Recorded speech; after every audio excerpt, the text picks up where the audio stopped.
Welcome back to another episode of Learning Leadership from the Toy Box. We've already covered the Rubik's Cube and the yo-yo. Today we are going to cover the Lite-Brite. The Lite-Brite's a very intriguing toy. It was something that came from my childhood.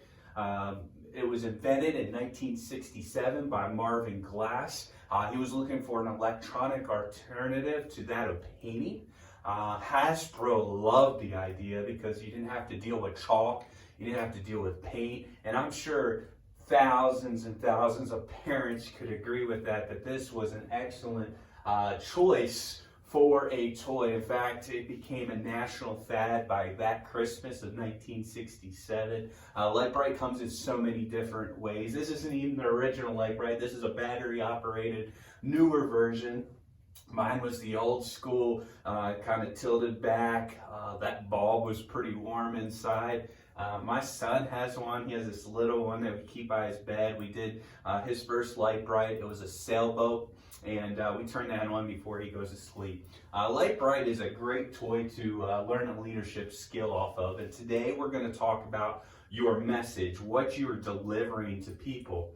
So there's a couple elements to that of the Lite-Brite. First, for you to have the Lite-Brite, you need to have the bulb, which you can't see the bulb behind it right now because I have this filter and I have some of the pegs already in it so I could talk today.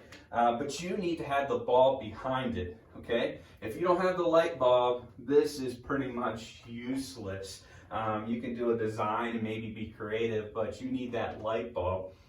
Reminds me of when God created the earth. He said, "Let there be light," and there was light. When you're trying to make a masterpiece with the Lite-Brite, you need that light bulb to work. You need to make sure the batteries are charged. You need to make sure it's plugged in. The light bulb's okay, because that is the intent of your message that you need to deliver to people. So if I were to come over and show you, hey, this is my message, and I hit the button to turn it on and nothing happens, you would be highly disappointed. I would be highly disappointed because I did not get the message across that I wanted to show you my masterpiece with my Lite-Brite. That's a great question. Does your audience, the people that you're talking to, understand the message that you're trying to get across? There's been times where I've spoken and I've spoken really good. I thought I did a wonderful job. All I could see these blank stares looking back at me like they were watching like one of those old-time movies without words, black and white, and you're trying to interpret what is going on in the movie. And I realized that even though up here in my head I thought I had a good message, I didn't connect my message, the intent of my message, with my audience. And so make sure that as you develop your message, that you make sure that it is key to making sure you connect with the audience. We're going to talk a little bit more of how can we connect with our audience. First, for a Lite-Brite, you need this black paper. On this one, this is one of the original ones that came with this Lite-Brite because it has all the initials: B for blue, V for violet, R for red, and that is where you would take your pegs and you would stab them into the filter. The filter is important with the Lite-Brite because it blocks out the light to all the rest. I'll let you know what is on here right now. This is a unicorn, okay? So once the pegs are in all the places, I should have an image that looks like a unicorn. It'll block out all the rest so that when it's colorfully lit, the unicorn will show. The filter is important when you try to communicate your message. Think about this. There are a million messages out there, okay? Back in 2007, the average American probably went through 2,000 ads, messages, things competing for their attention.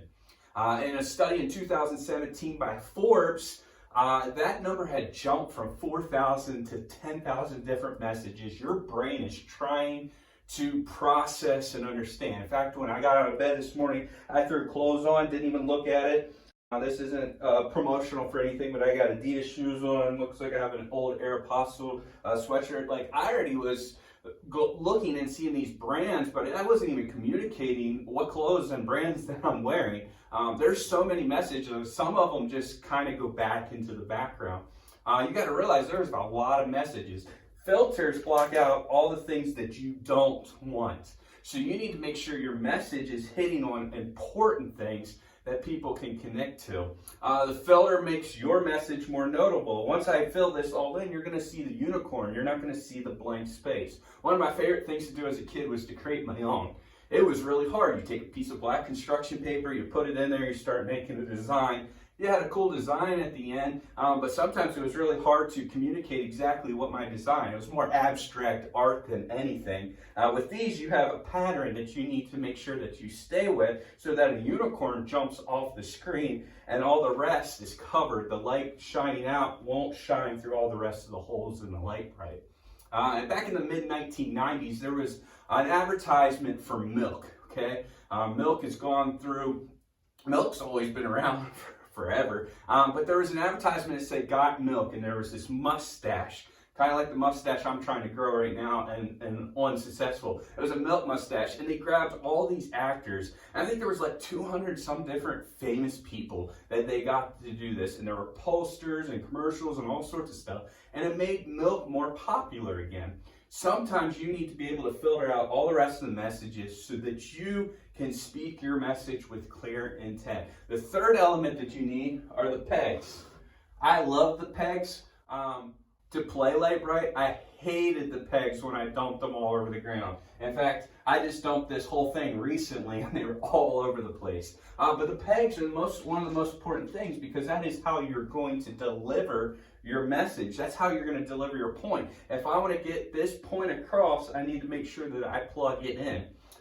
Without these, and I believe there's like 8 some different colors, orange, red, violet, blue, white, green, pink, I can't remember all of them, but there's 8 different. Without these, you will never be able to get your message out there. It's your responsibility, if you're speaking to your audience, to grab their attention. It was once said, you may have a brilliant idea, but if you don't get them across, your ideas won't get you anywhere. Doesn't matter how well your idea is. If you can't communicate your message to the people, it won't go anywhere. Think about this. Different lines from history. I love history. That's why I love this series, History of Toys. I love history. Some of these lines from history, ask not what you can do for your country, but what you can do for your country. Kennedy, all right? I have a dream. Martin Luther. Never give in. Never, never, never. Winston Churchill. Give me liberty. Give me death. Patrick Henry. One of my favorites as a kid, this one might not be quite as familiar. I have yet not begun to fight. Said from a ship that was told to pull over, basically, and let the enemy take them over, was John Paul Jones. And then how about redcoats are coming? The redcoats are coming. As Paul Revere is galloping down through the streets.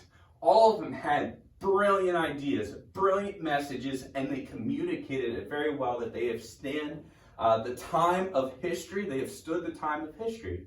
You need to make sure you know where you need to go with your message and that you can deliver it. It's the difference between if we're going to the shooting range later today. And we had 2 choices of guns. We had a rifle and we had a shotgun. A lot of times with a rifle, you're going to pinpoint a target, and when you release the trigger and you pull the trigger and that bullet is released from that rifle, there will be a significant spot where it will land. Unlike the shotgun, you just point in a direction and you hope as the pellets are scattering that you hit the target. Your points need to be on specific targets to be able to hit your audience. If you do not, you miss your audience. And to be honest with you, the biggest thing with all of this message is you might have a great idea, you have the intent of your message, you might be able to filter out all the other noise, and you might even have the greatest point in world history. But if you have nobody to communicate, those elements don't matter. And that's the 4th element. It's your audience. If you have no one to speak to, you can't communicate a message. Your audience is so important. Your communication is not about you. It's about them. And the most important thing that I can leave you with today is that you need to make sure you know your audience. And once you know your audience, then you can tailor your points to make a message that will communicate across to them. I hope that you've learned a couple things from the LightBright. I hope you've been learning some things from this series. I'll come back with another episode here in the near future. But remember, as you communicate your messages to other people, your audience is important. Then get your ideas and make sure that you make them so clear that you deliver them to the people. I will see you next time.